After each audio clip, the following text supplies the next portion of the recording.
Good evening, everyone. My name is Lois Harder, and it is my distinct honor to welcome you in my role as PLLC Principal to the fourth installment of the fourth season of the Lougheed College Lectures. As we begin, I would like to respectfully acknowledge that we are situated on Treaty 6 territory, traditional lands of First Nations and Métis people. Established in 2015, the Peter Lougheed Leadership College aims to equip UAlberta students, staff, faculty, and the broader community with opportunities to acquire skills, encounter knowledge, and engage in dynamic conversations about leadership. Our undergraduate program and new graduate programming that will begin next year will equip students with the skills they need to lead in interdisciplinary contexts and prepare them to engage with diverse people and ideas, educating them to be outstanding leaders for the future. For those of you who have attended previous lectures, you will know that these events are usually part of a course in our undergraduate certificate program. Tonight, however, we are departing from that practice, and this lecture is a standalone event, which will allow a bit more time for questions and conversation after Dr. Yiu's talk. So, the purpose of this lecture series is to expose students and community members to provocative research and big ideas that will challenge their thinking and inspire positive action. And we are extremely grateful to Syncrude Canada for the generous donation that makes this series possible. Now, before I formally introduce our speaker this evening, we do have a few announcements. First of all, we want to thank everyone who donated to the Campus Food Bank. If you did not happen to bring a non-perishable food item tonight, we certainly invite you to donate online. During the address tonight, we ask that you do not take any audio or video recordings. The lecture will be recorded and will be available to the public on our website or on YouTube, I think, within a few days of the lecture. I also want to let you know that our next lecture in this series is entitled Mobilizing Others to Act, and it will be on Monday, January 28th, delivered by Marcia Nelson, who is the Deputy Minister of the Executive Council for the province of Alberta. She is Alberta's most senior public servant, so she will be our guest that evening. And that event will be back in our usual location in the TELUS Centre and will begin at our usual time at 5:30. So, tonight's speaker, Dr. Verna Yiu. An accomplished leader in the academic and healthcare sectors, Dr. Yiu has been involved in public sector governance for over 2 decades. She is currently President and CEO of Alberta Health Services, Canada's first and largest province-wide health system. AHS has been recognized as a national and international leader in many clinical and administrative arenas and was recently named one of Canada's top 100 employers. Dr. Yiu is guided by the principle that healthcare is a people business, built upon strong and collaborative relationships. Since taking the reins at AHS in January 2016, she has strengthened relationships with AHS's many partners, including government, academic institutions, health foundations, the AHS workforce, patients, clients and families, and communities across Alberta. By doing so, AHS has bolstered community engagement, collaborated on world-class research, led the country in many health performance indicators, and met budget targets, all with one of the leanest healthcare administrations in Canada. Dr. Yiu has a long-time affiliation with the University of Alberta.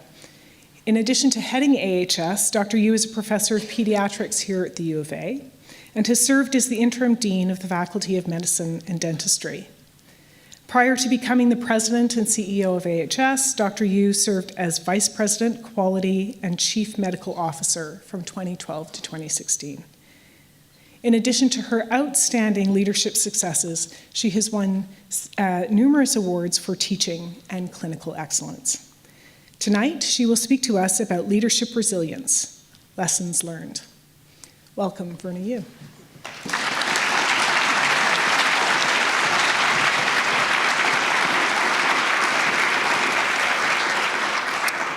Thanks very much, Lois. And it's really a privilege to be here and speak to so many of you on a Monday evening. So thank you for your time. And I just also would like to acknowledge that we're gathered here on Treaty 6 territory and Métis Region 4 territory, a traditional meeting place of many Indigenous peoples. So we're going to be talking about resilience, and we know that resilience comes from a Latin word called resiliere. And if you're lucky enough to never experience any sort of adversity, then you really probably don't really know how resilient you are. So it's really when you're faced with obstacles or stress and other environmental threats that resilience or lack of it emerges. So I'm just going to try to get on my slides and you're, okay.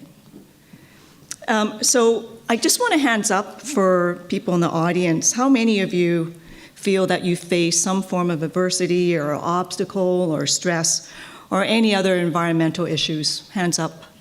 Yeah, almost like everyone, right? Okay, thank you. And do you think that you've been able to overcome the adversity? Great.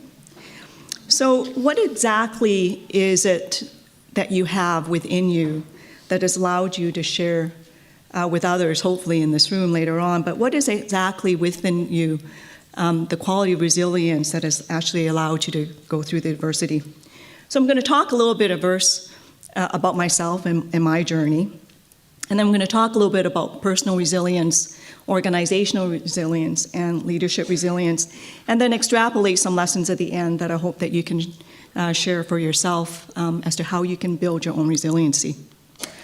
So my own career path has always been an interesting one. It's not always been smooth. I've been very, very fortunate to work in areas that I was very passionate about, and has led me in paths that I never really expected to be in. So clearly, you know, if you asked me 20 years ago that I was going to be president and CEO of a healthcare system, I would kind of looked at you a bit odd and probably laughed a bit. But you know, in my own career, as I started medical school and gone through my residency and training, really is when I was the highest in terms of my clinical acumen and my skills as a physician. And over the years, as I went into further and further into management and then now into leadership, you can see that your skills actually are changing. That you go from sort of an increase in your technical skills to more of a management skills and then to personal skills itself. And really, when I talked about resilience, and when I think about resilience, I really didn't really think about it till after I came upon what I call a crucible, which is defined as really a transformative experience through which an individual comes to a new or altered sense of identity. And so I'm just going to remind everyone of my own crucible, which happened back in 2011. And that was when the University of Alberta, the medical school dean at that time, resigned after plagiarizing a speech. And if you think about it for academics, plagiarism is probably the worst offense you can possibly commit. The faculty had really low morale and was very disengaged at that time. And the incident happened very quickly for me over about a week period. So the plagiarized speech was given on a Friday. The apology was issued on the Sunday. He resigned on a Wednesday, and on Thursday I was asked to step in as the interim dean. So you can imagine that over that year, it was a really tough year to try to bring back a faculty, as I said, which had very low morale and was very disengaged and felt very ashamed of what had happened because it was international news, as you can imagine. But I have to say that if it wasn't for that year, I probably wouldn't be where I am today, and was probably one of the best years that I had in leadership.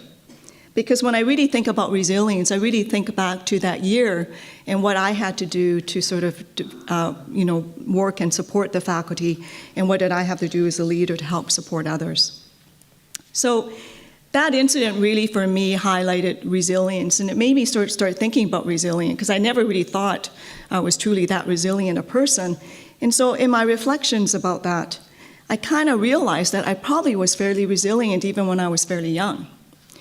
And I think back to when I was 12 years of age and I had my first babysitting job. And my babysitting job was babysitting a 3-month-old. And babysitting in my household was that my whole family was there. So it wasn't like I was really alone.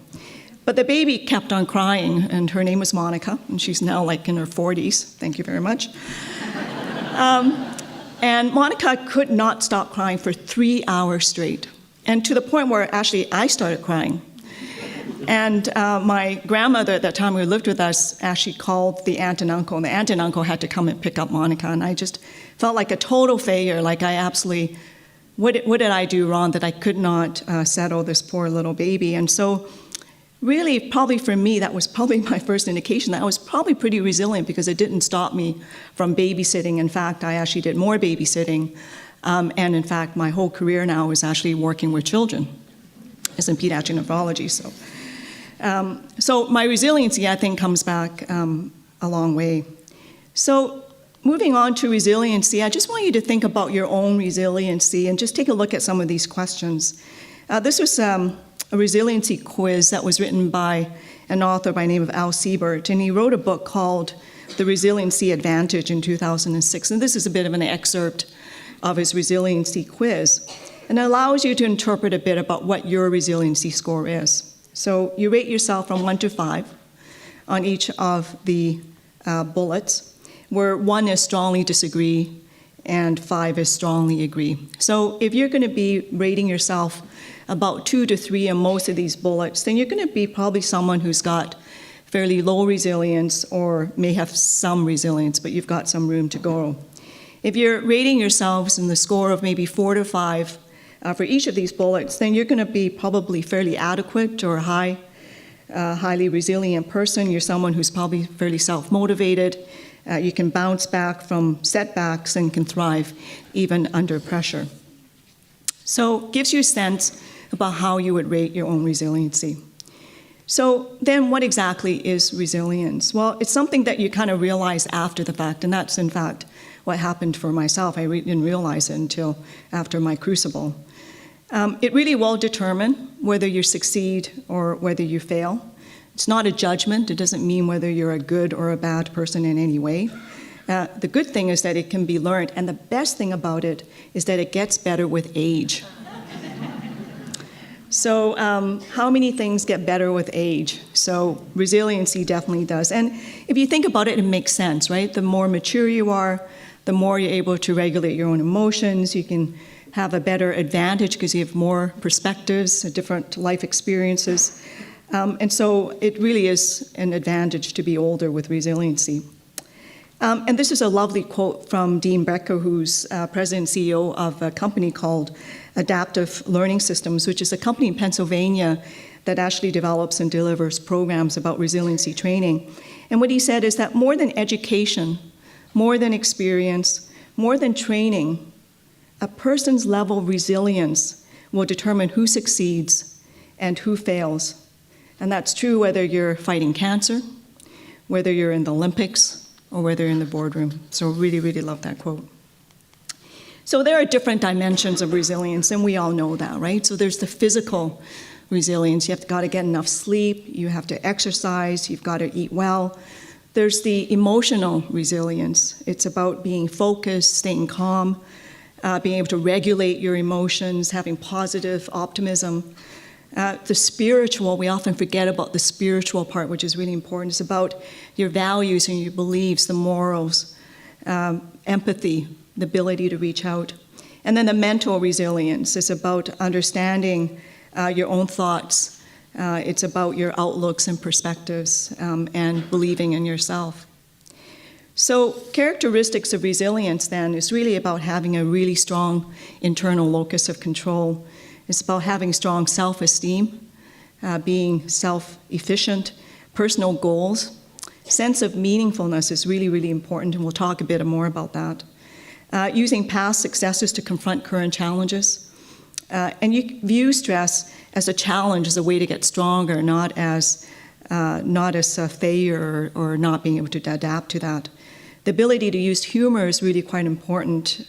To be able to have tolerance and optimism, I mentioned, and then adaptation to change, having good approaches, strong relationships, and having faith. So Glenn Magurian is a living proof of someone who actually had to deal with a devastation and became more strong as a result of that. When he turned 52, everything changed for him in 24 hours. His life ended on May the 26th, 2001, when all of a sudden, without any warning, one of his spinal discs ruptured, and he became paraplegic. And despite having 2 surgeries and numerous months of rehab, he was permanently paraplegic. And he went from a day earlier being someone who was very successful in business, full charge of his life and his career, to now being totally dependent, scared and not sure of what was in his future.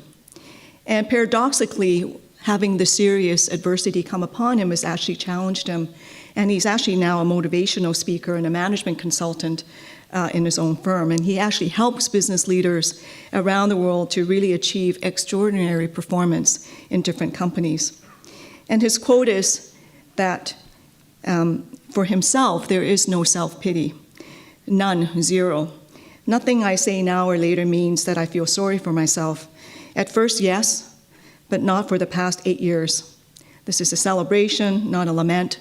My story is all about rebounding, surviving a blow, recovering from adversity, spring, or in my case, rolling back into action, so you can see a sense of humor there. One of the really best articles I've ever read on resilience is actually a very old article, but it is still so relevant, and it comes from Harvard Business Review, and is written by a woman named Diane Couture. And Diane actually used to be a journalist and worked for 20 years working for Time magazine. She worked for the Wall Street Journal, and then spent about 11 years actually being the editor for Harvard Business Review. She was a Rhodes Scholar, and she's now director of communications for another company. But she wrote this very, very, really strong article. It was in 2002 about how resilience works. And she talks about three very important characteristics about resiliency. Now, you can have one, or you could have 2 out of these 3 characteristics, but you can only truly be resilient if you have all 3. And I'm going to go through each of them in a little bit. But the first one is about facing down reality, is about combining optimism with realism. The second one is about search for meaning, and the third is about ritualized ingenuity and the ability to bounce back. So what do we mean about facing down reality? There are some that believe that optimism is the key to resiliency, and in fact, it is to a large extent. But optimism by itself is probably not good enough. In the book From Good to Great by Jim Collins, which is a very famous book, I'm assuming that most of you, or many of you might have read it, he interviewed Jim Stockdale, who's an admiral and was held prisoner and tortured in the Viet Cong for 8 years. Can you imagine surviving in that type of tortured environment for 8 years? And in the interview, what was really clear was that he observed that the people who actually didn't survive were the optimists. And the reasons for that was that the optimists were the ones who always said that they were going to be out by Christmas. And when that didn't happen, they'd be out by Easter. And when that didn't happen, it'd be the 4th of July. And then when that didn't happen, it was then Thanksgiving, and so on and so forth, and then it was Christmas again. And as he said, they all died of broken hearts and didn't have the ability or the will to go on.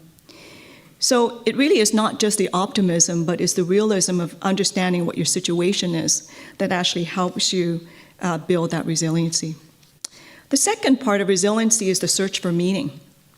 So resilient people have an ability to develop certain constructs around their environment that actually helps them explain the reasons for being, the reasons of what are happening to them.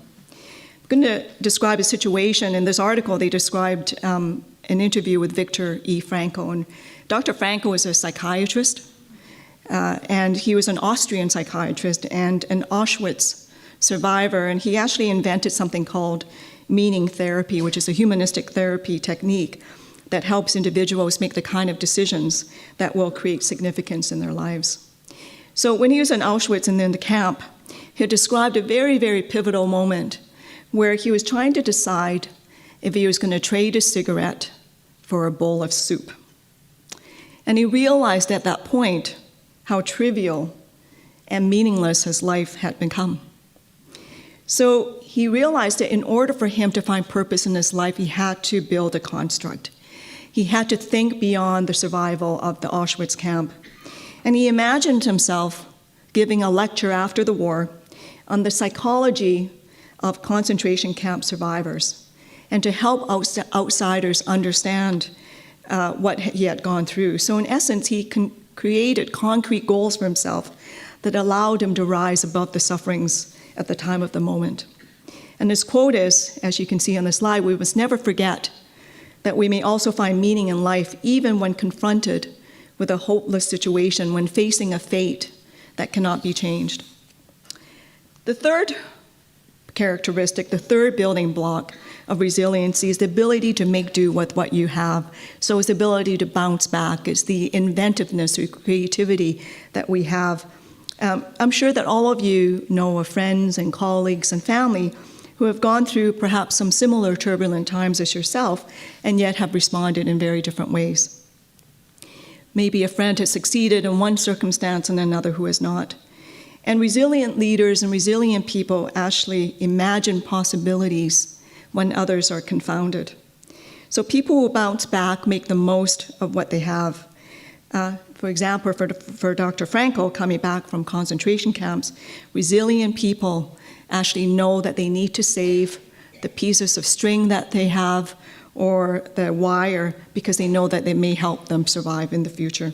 It's the ability to improvise and to survive. So I'm going to move on to organizational resiliency, and just to share a story with you that prior to 9/11, Morgan Stanley, which is one of the most famous investment banks, was the largest tenant in the World Trade Center. And in 1993, a car bomb attack occurred at the World Trade Center, and Morgan Stanley at that time had the insight, the organizational insight, to hire somebody by the name of Rick Rescala, and he's actually there in the picture. And what Rick did was that Rick was a decorated Vietnam vet. He was part of the British and US military intelligence. And Rick developed a program of continuity, and he started practice drills in the World Trade Center every 3 months from the time that he was hired. And people were critical of Morgan Stanley, thinking, why are you wasting all your time doing all these practice drills? Nothing will ever happen. And then, of course, 9/11 happened. Rick was on his way to go to a wedding. One of his children, he heard that the World Trade Center was bombed. He rushes to the building, and you can see him using his bullhorn to actually try to start the drills. Out of 2,700 employees for Morgan Stanley, only 7 did not make it out, and unfortunately, Rick was one of them. He actually went back in to check to see if there was any more people, and then the building collapsed, and he passed away. But the insights that Morgan Stanley had to invest in contingency planning, they stared down at reality. That's really what they did after the 1993 incident, and then prepared themselves in ways that nobody else did, and as a consequence, they were stronger because of it. I'm really proud of Alberta Health Services because we are a very resilient organization.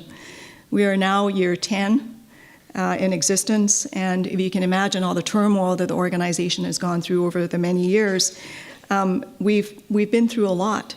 But not only have we been through a lot in terms of some of the leadership changes within the organization. When I started in 2016, I was the number 8 CEO in 8 years.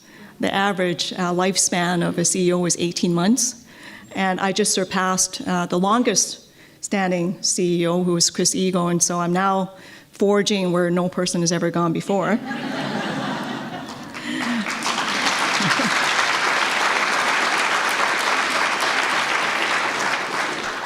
But just to remind everyone that we've actually been through 4 natural disasters in the past 10 years.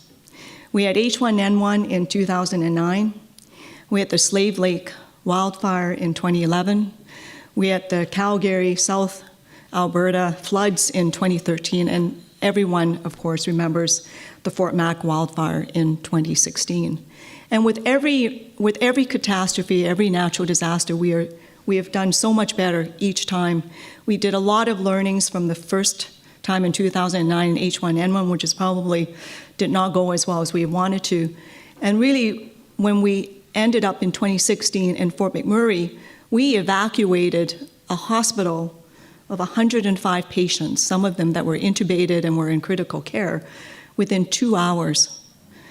We actually evacuated all of them into Edmonton and found beds for all 105 people within 24. The ability to actually be resilient as an organization was what happened in terms of our ability to actually adapt and cope with a disaster that nobody planned. So organizational resiliency is really, really important, and we've really focused within Alberta Health Services to have a very good contingency plan and a good business continuity plan. Because at the end of the day, you can't stop providing health care. People are not going to stop being sick. So no matter what happens, we in health system have to be able to continue to achieve our core objectives, even in the face of adversity. So a resilient organization is one that not only survives over the long term, but also flourishes and passes the test of time. And as a consequence of that, I think Lois had mentioned, but we're very, very proud of the fact that we are now in year 2, for 2 consecutive years, we're one of Canada's top 100 employers.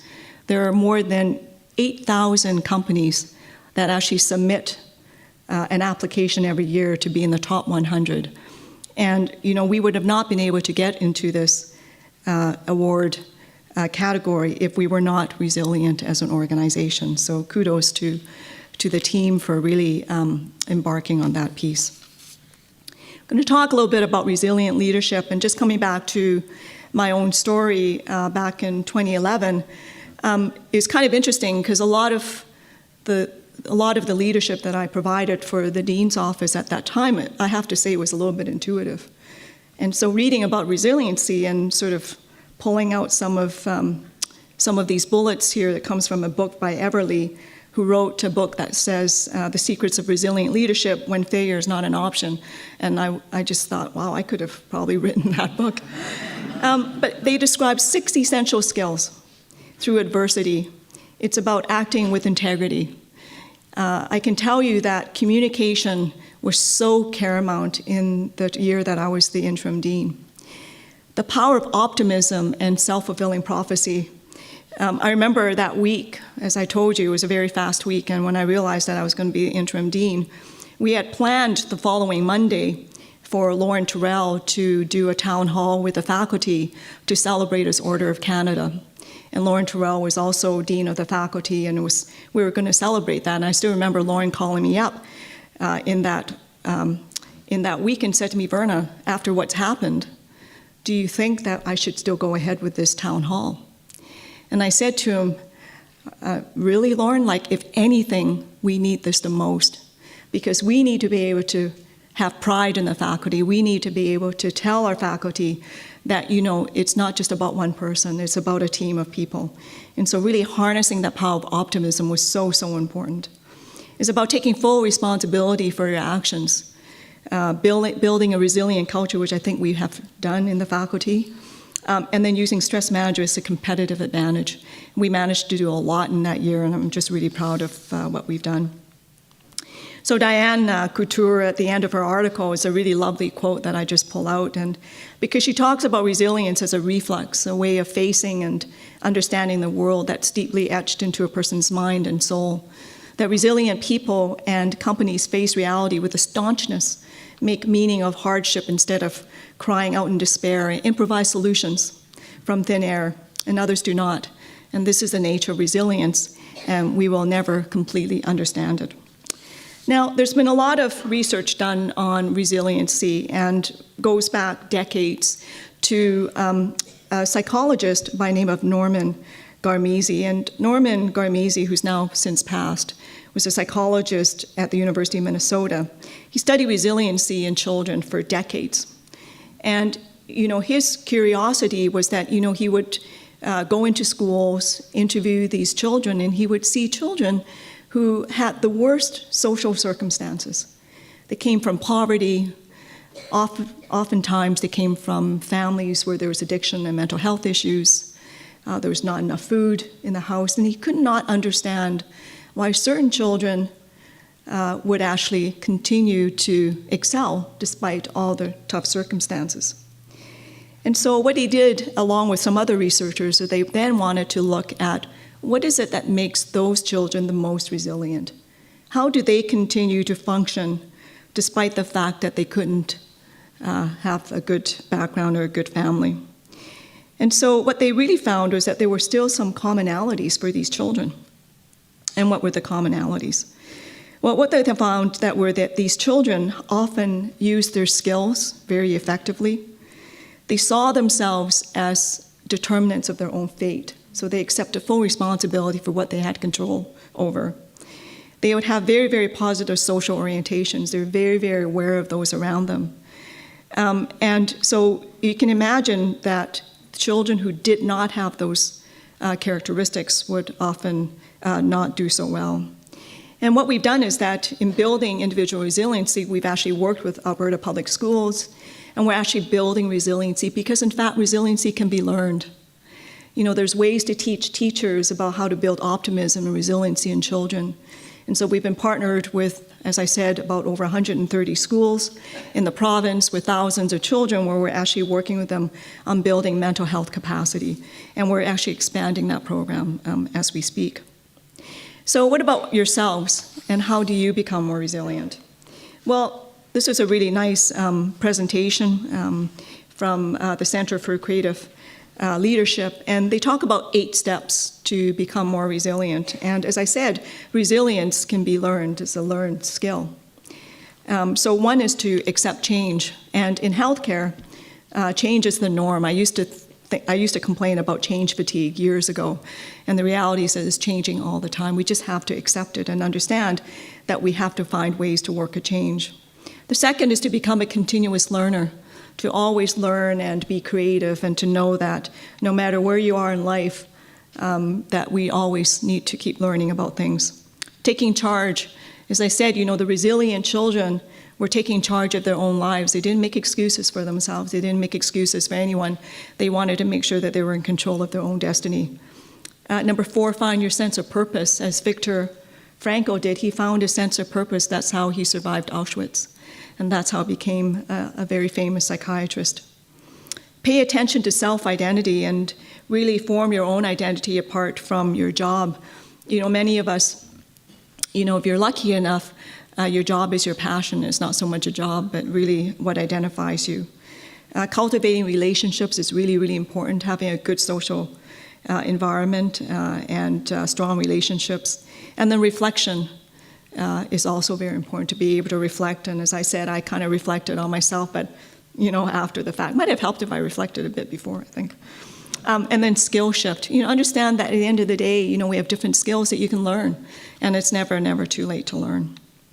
So there's a very good article. I kind of mentioned this on the previous slide, but Tara Parker Pope wrote a really good article about how to build resiliency in middle life. So for those of you who are maybe in younger or later life, it's okay. Everything is middle life.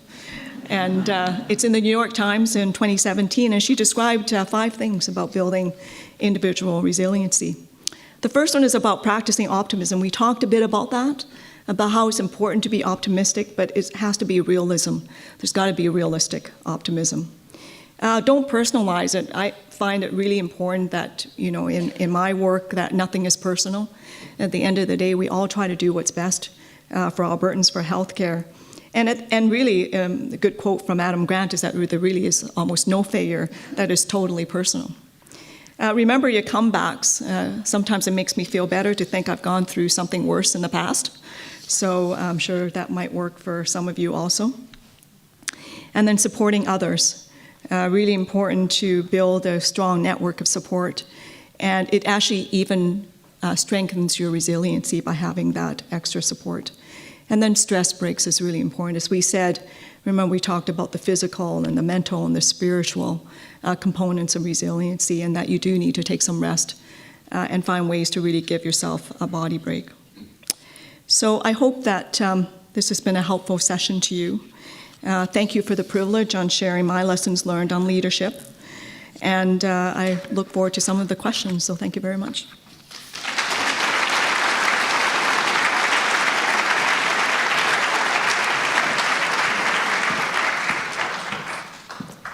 All right, so we have some time for questions, and we have, I think, some folks in the audience who will send a mic around. We do? Yes, we do. Okay, great. So I invite you to ask questions of Verna. I would ask you to make them brief because we would like to hear what she has to say. rather than long pontifications. I'm not projecting. So maybe we'll just collect up a few and then you can make your determination. Just hold that. Yeah, so this purple box, if you haven't seen it before, is in fact a microphone. So. Thank you, Dr. Yiu, for sharing. Now, with this amount of resilience in Alberta healthcare, are we seeing that we are on our way to be the best healthcare provider in Canada? Mm-hmm. So thanks for that question, Bill. I could have planted that question, I think. We were recently voted as one of the 5 most integrated healthcare systems in the world. Back in May in a conference on integrated healthcare in the Netherlands. And I think people would be surprised if you go outside of Alberta, the type of integrated care that we have. Now, there is room to improve, no question about that. But I've been in other provinces recently. I was most recently in Saskatchewan, where they have amalgamated into a single health authority. And as we know, imitation is the best form of flattery, isn't it? And so I think at the end of the day, we actually have a system that we should be very proud of. We've the ability to scale and implement best practices across the province. You shouldn't have to live in Edmonton and Calgary to receive the best clinical care. And so our ability to be able to scale and spread, and Fort Mac is a very good example of how we used our provincial network to be able to pull in help from all over the province. And so the ability to scale and spread best practices probably it doesn't happen anywhere in the world as well as it does in Alberta. So we're very proud of that. As I said, we're in year 10. Saskatchewan has just ended year 1. Nova Scotia is now year 3. Others are also trying to amalgamate, and a lot of it is for efficiency, so there's no question about that. But I can also say for sure that our ability to, as I say, have clinical pathways that everyone can adopt across the province doesn't happen anywhere else. So we do see ourselves as a high-performing healthcare organization. Recently, I'll just say that it's just a small anecdote. We had accreditation. We get accredited every year.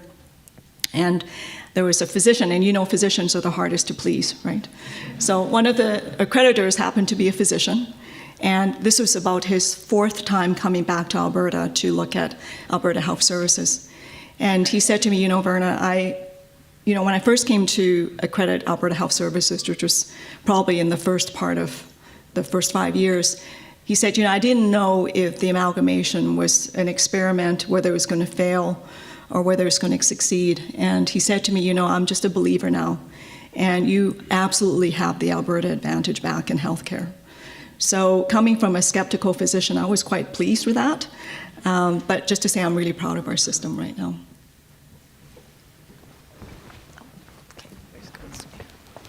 So we've got 2 questions. There's the woman in blue here that I can't see folks over there very well because there's a light, but I can see you, and then there's a man in the middle here. So we'll have both of you ask your questions, and then Verna will respond. Thanks.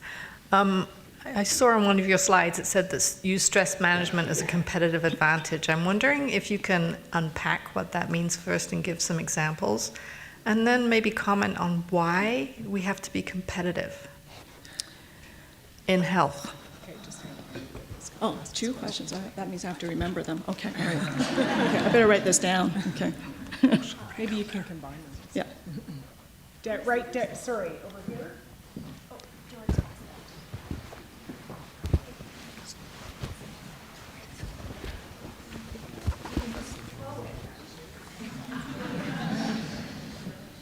Go ahead. So sound check, very good. So I'm interested in the concept of emotional intelligence in leadership. Mm-hmm. And it's a growing concept today globally in the corporate world, private, public sector. And what I'm studying tells me that good leaders today, not particularly managers, but leaders of people, are emotionally intelligent. Right. So if you could comment on that, that would be great. Right. All right. So I'm not sure I can meld them together. So stress management and being competitive, we know that, there's very good studies that shows that when there's a little bit of stress, we all function the best. And what we need to be careful with is that if you get stressed for too long, too hard a stress, then in fact that's when the burnout happens. And so I think a little bit of stress is actually good for us. Friendly competition. You know, it's interesting running a provincial healthcare system, and you know, myself coming from Edmonton, I remember a time when Edmonton and Calgary never spoke to each other, right? And so you had and you know, the rest of the health authorities really didn't matter. It was all about Calgary and Edmonton.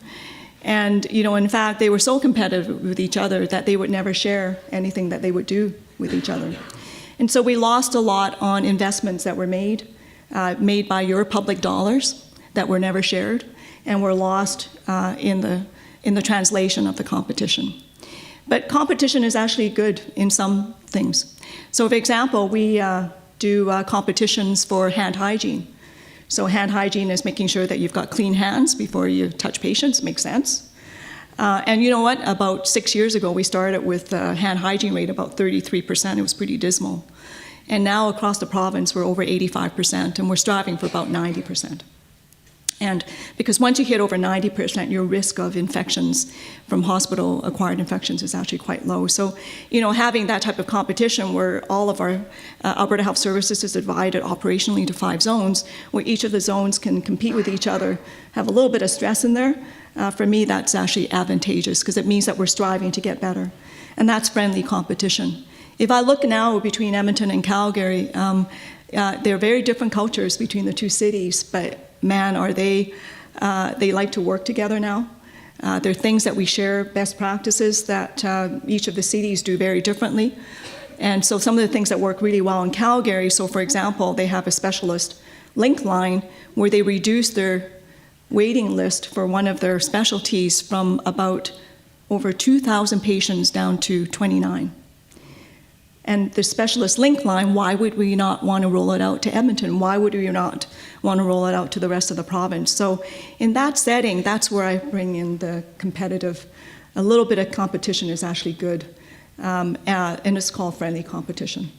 I kind of tease them a little bit between Edmonton and Calgary, and they're very competitive. I'm really fortunate to have type A personalities for my team so that they, you know, but they do work really well together. So I think that's kind of the competitive component around stress.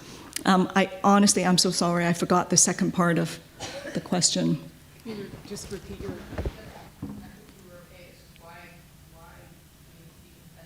Okay, all right, okay. So I kind of combined that. Emotional intelligence, absolutely, you're bang on in terms of the importance of emotional intelligence. And you know, today's talk was about leadership resiliency, but if you were to ask me to talk about leadership, I would say that the first thing that you have to do about leadership is to actually know thyself.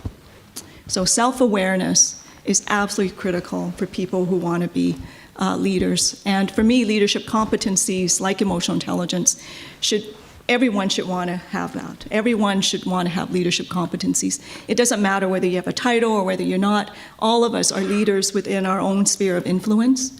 And so having those leadership competencies will actually help you develop as a person. And emotional intelligence is absolutely critical, having that self-awareness about your impact on others, about knowing how you read the room, understanding the nuances in the body language, knowing the tone of voice or the language that's being used. All of that is really, really critical as a leader. Because if you're oblivious to that, if you have no insight into whatever you hear or no insight into how others respond to you, then that for me is a fatal flaw. And more often than not, when I look at people who want to aspire to be leaders, and when they don't have that self-awareness or that insight, often they can get to a certain level and they can't progress. So emotional intelligence is actually a really important leadership competency.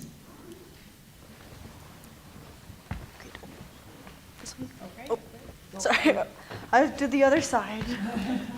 Oh, there's a...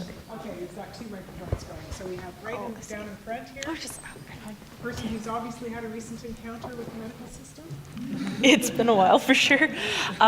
So with all of the accomplishments that you've had, and obviously we live in an amazing day and age to be a woman, but could you speak on the resiliency that you've had to acquire just being a woman in the positions of power that you've been in? Yeah, so women in leadership, that's a really good question. Do you have another hour? And I'm also a visible minority. So, I'm kind of like a double poster child, if you want to, for leadership.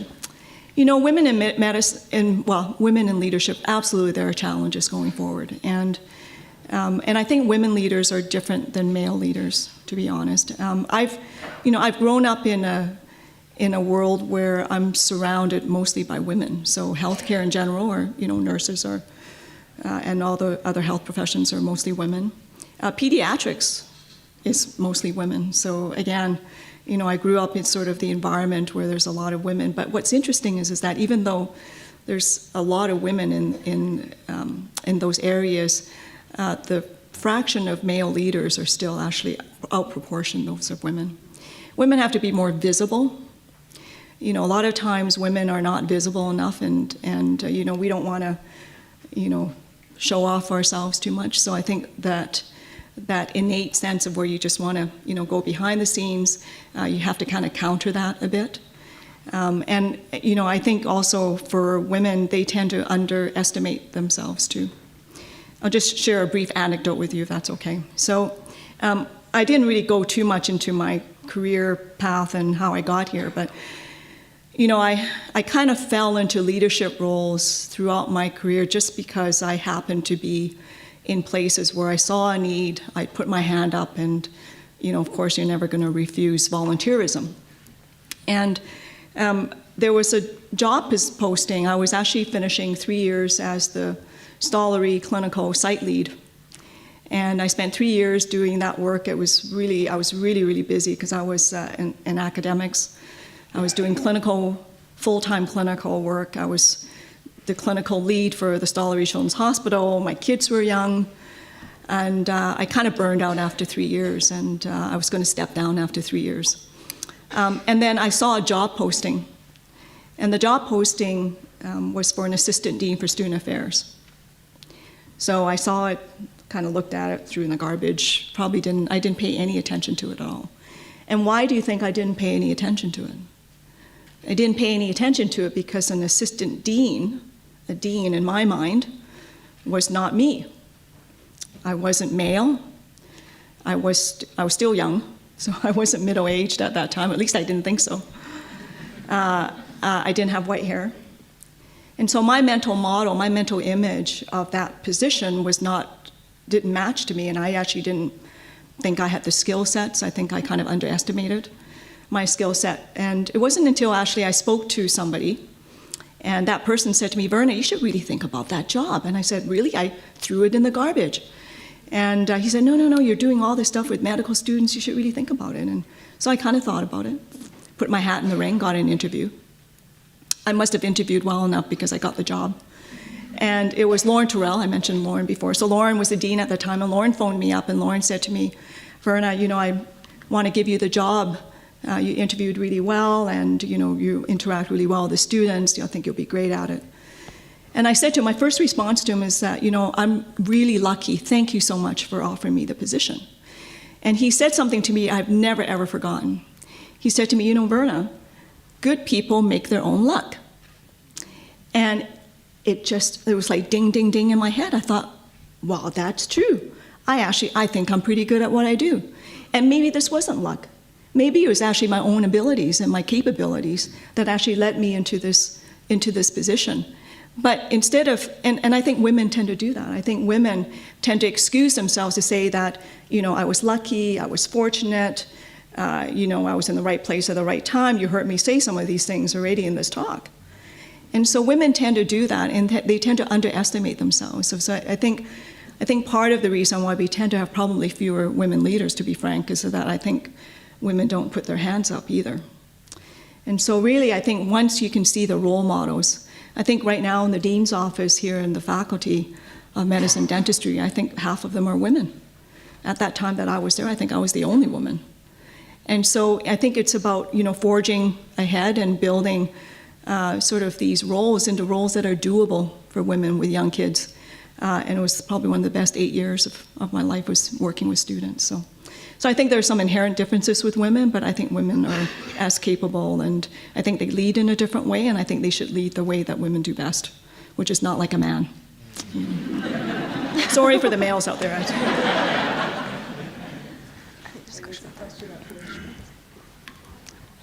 Is this on?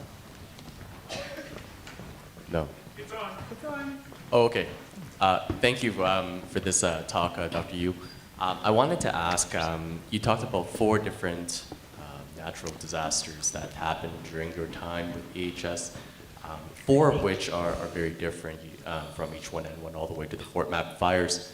How was it that the experience of, say, something like H1N1 provided a template for future responses to something completely different like the Fort Mac fires? And number 2, how does personal resiliency or leadership resiliency translate to organizational resiliency? Yeah, so those are very good questions. The way that you respond to a natural disaster or any emergency is the same. It's the same construct, right? So you need to make sure that you've got emergency coordinating centers. You've got to make sure that you know who's in charge. You've got to be clear about who are the roles and responsibilities are. You've got to be clear around communications, because communications are absolutely critical. When H1N1 happened, one of the major issues that we learned from was that we actually did not have good communications. There was major confusion about who was communicating what. Was the government doing it? Was it AHS doing it? Was it the local site doing it? So there wasn't clarity around that. And the other thing that was really problematic in the H1N was around the governance. Who is doing what? Who is coordinating what? How do you actually coordinate with the provincial entities, with the governmental entities? And so we learned a lot from H1N1. And the Slave Lake wildfire sort of helped build on that. And so we very quickly, we're very good at managing disasters.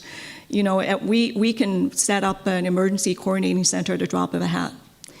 We can do it virtually. We can set it up physically. We've got the physical locations for that.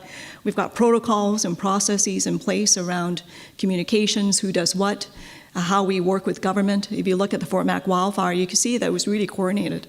You had the provincial emergency disaster management teams that did this portion. We within AHS did this portion. We're communicating back and forth all the time. Our communicating centers were always in communication. So a lot of it was around the coordination piece. And so each time we actually learned more about that. So that's kind of around the communication and the coordination. But we also learned about things that we should have done better that we weren't aware of. When the Slave Lake wildfire happened, one of the things that we actually did not do was that we actually did not turn off the HVAC system, which is the vacuum system for the hospital. And what happened was that with all the fire and the smoke and the dust, everything went into the Slave Lake hospital to the point where we had so much smoke damage, it cost a lot to actually renovate. And what was really fascinating was that in the Fort Mac wildfire, one of our engineers actually was also worked at Slave Lake during the wildfire. And he was probably one of the last people to leave the hospital. And he said to everyone, we have to remember to turn off the HVAC system, as an example. And we had very minimal smoke damage to the Fort Mac hospital, which is why we're actually able to open it up within about 6 weeks. So there's learnings, each time hundreds and hundreds of learnings that we just go and debrief about. And the teams that we have that are set up to manage these disasters are very, very well trained. So that's how we kind of coordinate that. Your question about organization and individual resiliency is actually a really good one. Because at the end of the day, organizational resiliency means that you need to have the ability to think outside the box, but you also need to have certain processes that are fixed in place so that no matter what happens, the default mode will always go back to that. So that things are going to be fairly solid each time. For Morgan Stanley, it was that bullhorn and the drills. They went back to the drills. Everyone knew what they were doing. It was all coordinated. What happens sometimes with personal resiliency is that it actually can counter organizational resiliency. Because personal resiliency is actually about the person and about yourself. And what I do for myself may be actually different than what I would do for the organization. So if you really think about resilient people within resilient organizations, you actually want to tamper down the personal resilience if you want the organization resiliency to be strong. Okay, we've got a bunch of questions here, okay. Can you give us some ideas on how to build resilience in children? Yeah. So the programs that we have developed is actually through a partnership, as I said, with the schools, and it's really about working with the teachers to talk to students about sort of building the optimism, to look at things in a different light. And so it's really around building that optimistic frame of mind, and to know that when you do encounter things that are difficult, to think about things in a different way. It's about trying to think outside the box, as I said. So the programs have been developed quite extensively for children. They've also been developed quite extensively, actually, also for the military. If you think about it, it makes sense. The military actually has to be quite resilient. And so we've got also a resiliency program that we use for all our paramedics called the Road to Mental Readiness. It's a mandated program that we have all of our paramedics trained on, and it's about trying to build resiliency, because you can imagine as a paramedic how traumatic some of the incidences that they have when they go out to take up calls. And so I can't give you any more specifics around the programs, but we can definitely find more information for you about the mental health capacity building program if you want to just come down after. Okay, so we've got a bunch of questions. So there's the woman with the microphone here, there's somebody here, there's this fellow, and there's a guy at the back there. So that's my order. Okay. Go ahead. Hello. How have you used leadership resilience to deal with difficult people? Can you toss that?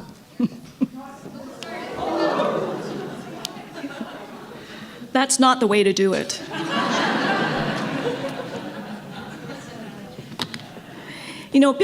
Resiliency is about building your own capabilities in learning how to deal and adapt to situations. So my response to that is that there's many different tools and programs that talks about difficult conversations, about how to have difficult conversations. And so, for me, it's all about the conversations. And, as I said before, one of the bullets about resiliency is about depersonalizing and not making things personal. And I think sometimes, dealing with what you call difficult people tends to be difficult when it's personalized.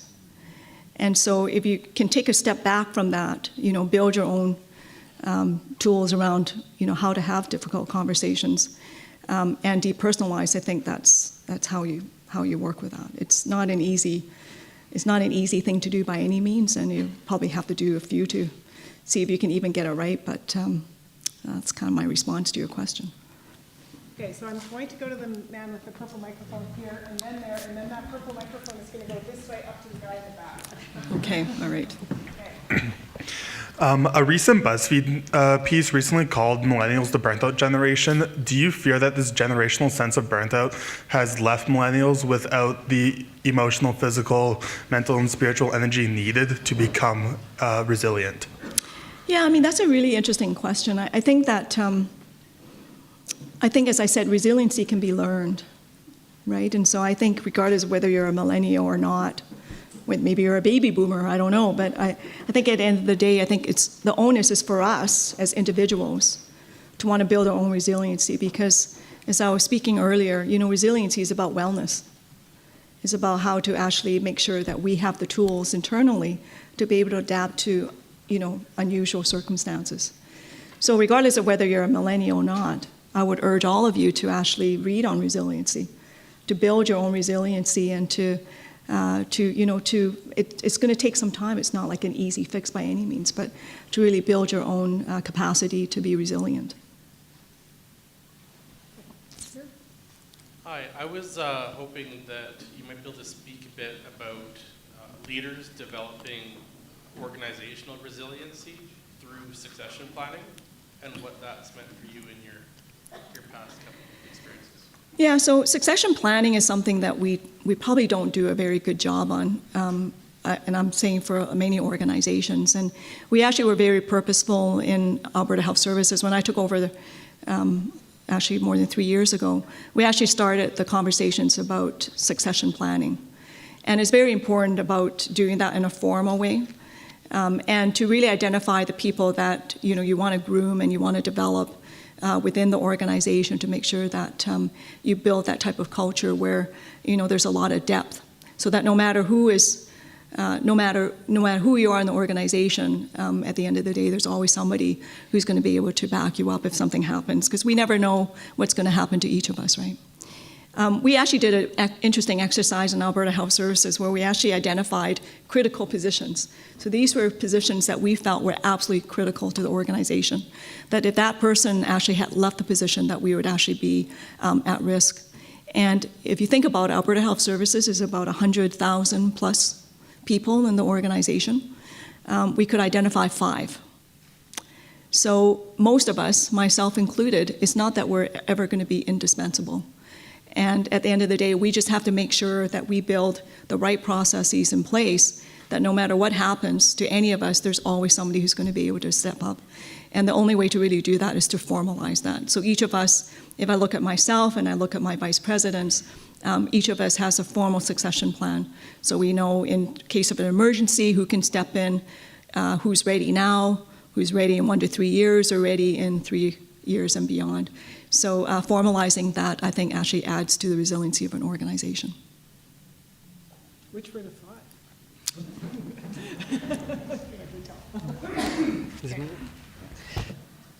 Hello, yes. Hi, so I strongly believe that strong leaders have strong habits. So tying to the topic of emotional intelligence, I'm curious about your routine. Do you have any habit, for example, do you have any habit actually that you have cultivated throughout your story as a human being that you think, wow, that really made a difference in my life? So around that. Well, thank you for that thought-provoking question. I have to kind of think about that. I think for myself personally, I think one of the things that's really helped me is actually through my own family and my parents. My parents are actually here. I don't know, my mom's here, my dad's over there. My kids are here too, so we've got 3 generations here. But when I watch my parents, I think for me they're the epitome of resiliency, actually. We moved to Canada in the 1960s. At a time when I think there was only 1 Chinese restaurant. So that's resilience in itself. But, they moved, my parents came in their 30s at that time. And they had good careers in Hong Kong. And they didn't have to move to Canada. But they moved to Canada because they wanted my sister and I to have a better upbringing than what they could provide in Hong Kong. And so watching how they sort of totally disrupted their careers to come to Canada to start a new life and to start a new career, for me, is resiliency right there. And so I think it's kind of watching that fortitude in my own family and watching them, have set good role models for my sister and myself to be who we are. In terms of habits, the only thing that I really probably do consistently is probably fitness. So I have a running buddy. We do boot camp twice a week. I don't always make it. But it's really important for me to stay fit because that for me is a huge de-stressor. That's probably the one habit that I can probably share with you. But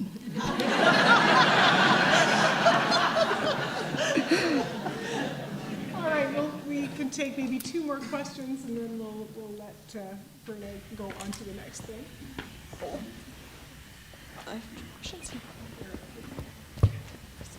Hi, I was watching a series that the AHS was doing on storytelling, and in there you had commented that it was really important. I think it kind of would relate to like a resiliency, capturing that emotion and that drive of why we're doing what we're doing. And I was just wondering, you had also mentioned in there that it was an area of that the health services could improve on, and I was just wondering if you had some thoughts on what that might look like, or on an organizational level, and maybe even as an individual level. Yeah, so storytelling for me actually stems back to when I was in the faculty, actually, because I co-started the Arts and Health and Humanities program in medicine quite a few years ago. And my belief was that, the arts and humanities is often overlooked in healthcare because we're working so hard to try to learn the technology and the medicine. We forget at the end of the day, it's actually about the person, it's about the story, it's about, who Mrs. Smith is. It's not because she's got, diabetes and Crohn's, it's because she's a grandmother of 5 and she was a teacher and is now retired. And, having a sense of the whole self of a person will make you a better practitioner. And I think when I came into Alberta Health Services, what was really gratifying, I came and joined in 2012, was that we already actually had a storytelling group. We already had people who wanted to build that storytelling narrative. But how do you do that for a province? And how do you do that for 100,000 people? And so one of the ways that we actually thought about was to do it through digital storytelling. And so we went out of our way to actually develop these digital stories through patient family advisors, and you can get them on the HS YouTube channel. Did you know there was an HS YouTube channel? And you can actually see the stories, and they're very, very powerful, they're very impactful. And it's not all about, oh, I had a great experience. In fact, it's often, I had a really difficult experience. And so when I gave the session around storytelling, the stories that we shared were difficult stories, or where people were in ICU and, they were told they couldn't do this and they lost their sense of self. And how do you bring that to the practitioners and the clinicians that surround them to let them know that what's truly important to them should be what's important to the practitioner? And we kind of lost sight of that. And so the storytelling is a really important way to bring the empathy and the compassion back into healthcare when others feel that it's been lost. So I'm really proud of the program, and we're expanding that to not only include patient and family advisors. We're actually doing that for healthcare providers, because healthcare providers, we have to be compassionate to ourselves in order to be compassionate to others. And so being able to tell our own story about how we've been impacted by healthcare and by patients and families is also really important. So looking forward to continued our work on that. Any last question? Right here. Would you be willing to speak on compassion fatigue at all? Yeah, compassion fatigue. I'm a little fatigued, not on compassion, but yeah, I think at the end of the day, I think part of the issues around compassion fatigue is really when you come across situations where you feel like you're totally helpless, that you can't make a difference, that no matter what you do, nothing is working. And that's when the burnout happens. When the helplessness happens, that's when that's when you burn out. So for me, I think the compassion fatigue is, in our providers when they feel that sense of helplessness. But, I've always said to people that I think our understanding of what the difference we make versus what the difference a patient feels that we make are different. So as a patient, I might just want a water by my bedside. I might just want a warm blanket. I might just want somebody just to tell me that I'm doing okay. Whereas the provider might be worried about, well, I have to give this prognosis. I have to, make sure that, they follow the instructions. And so I think sometimes we get ourselves into a bind because we actually don't understand the type of impact that we have on others. And we underestimate the type of impact that we have on people. And so is knowing that, and I always said to people, there's no cost to kindness, that to be kind is really what people remember the most. It's not about who pulls out your stitches, it's not about, who does the surgery, it's really about the kindness factor, and that's what we remember. And if we can keep that in mind, that it really is about kindness, being in healthcare, if we can be compassionate towards that and know that we make a difference, then it's less likely the fatigue will happen. Now, I'm not naive to say that it's not busy, that we have a lot of, stressors in the system, but it really is that emotional resiliency muscle that we have to build that will actually, help us cope with the compassion fatigue. So I shared with Verna a little story before she came in, which is about not knowing the difference you make. So the very first time I encountered Verna, I was a very young Associate Dean Research in a meeting with a very daunting provost and president. And I was completely out of my depth. And, you know, I didn't really have to do anything in that meeting, but I sort of, you know, I was anxious anyway. In fact, I was sweating bullets. And Verna and I were both presenting things at this meeting, and I was just a mess. And here is Verna, like the consummate professional. She had her file nailed down. It was just such an example to me of how far I had to go and what a consummate professional she was. So thank you for that very valuable lesson. I have never forgotten it. And thank you for your remarks this evening, Verna. I really appreciate it. Appreciate it. Thank you.